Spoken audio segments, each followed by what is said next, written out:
Buenas tardes, ingeniero. Nosotros le vamos a presentar ahora el tema de excepciones. Yeah. What are the exceptions? An exception is an event that occurs during the execution of a program that breaks the normal flow of execution. When we talk about exceptions, we refer to an exceptional event, something very difficult to happen or out of the ordinary. What are the things that cause exceptions? Many things can cause exception, including hardware errors, unable math operations, um, example, divide by zero, program errors, array overflow error, and opening of a non-existent file.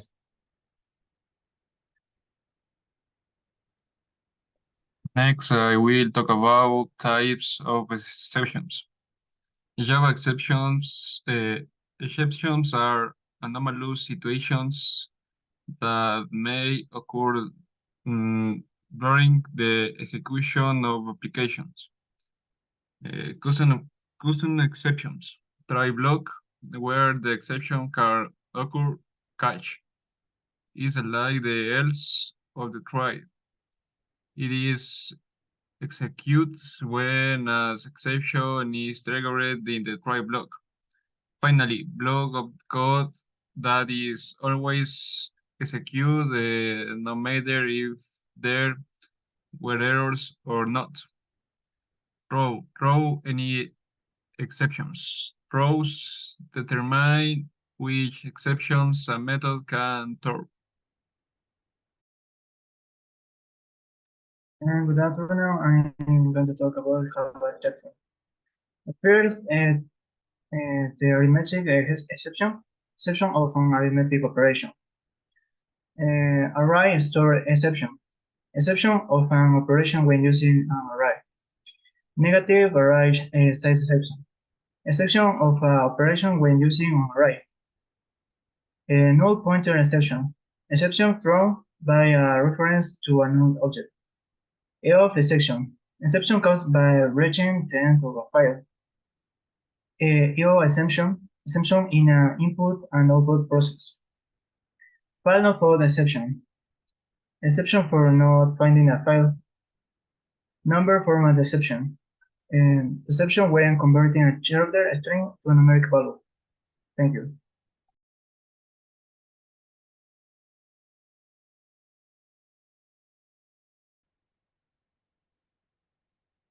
Buenos días, el día de hoy nosotros les vamos a hablar sobre la encapsulación.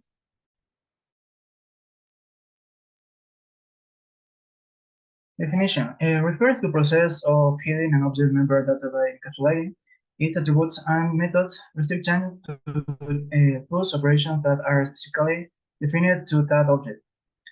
Encapsulation allows you to define visibility levels for the elements of the class.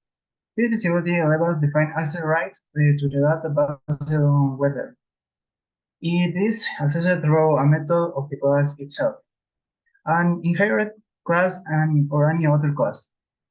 There are 4 levels of visibility. Default visibility, no visibility modifier is specific.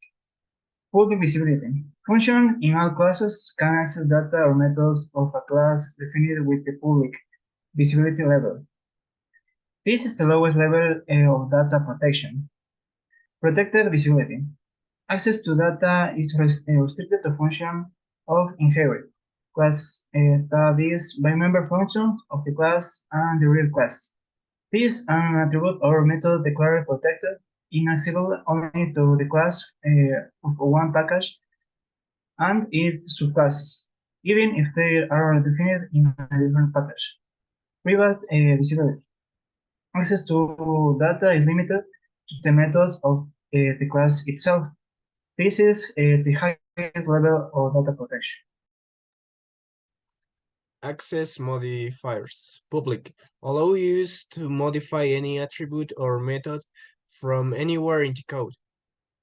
Protect. You can access the attributes and methods within the same class and also from its daughter or derived classes. Private, it can only be used within the class where it is declared. Setters is a method used to set or modify the value of a private attribute of a class. Getters, it is a method used to obtain the value of a private attribute of a class.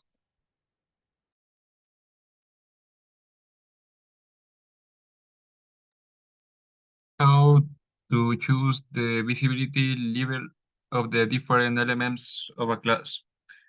The real difficulty lies in determining the appropriate level of visibility for the different elements of the class. In general, is always advisable to try to protect the code as much as possible from the outside world and therefore define the minimum level of accessibility possible.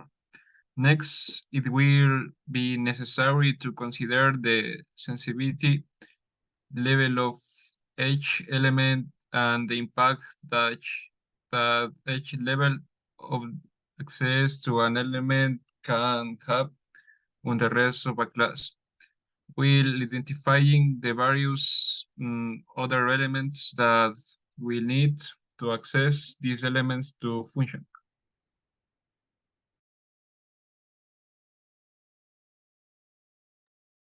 Conclusions helps organize and protect data within a program by grouping data and relate behaviors into a single object and limiting direct access to data integrity and privacy are improved.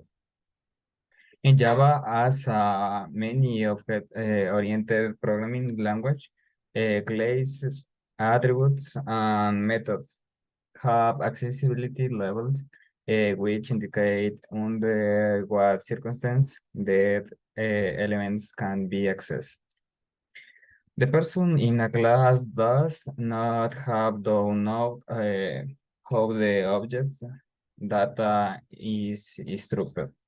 That is in implementation does by prohibiting the user from directly modifying the attributes and forcing them to use the defined functions to modify them, called interface.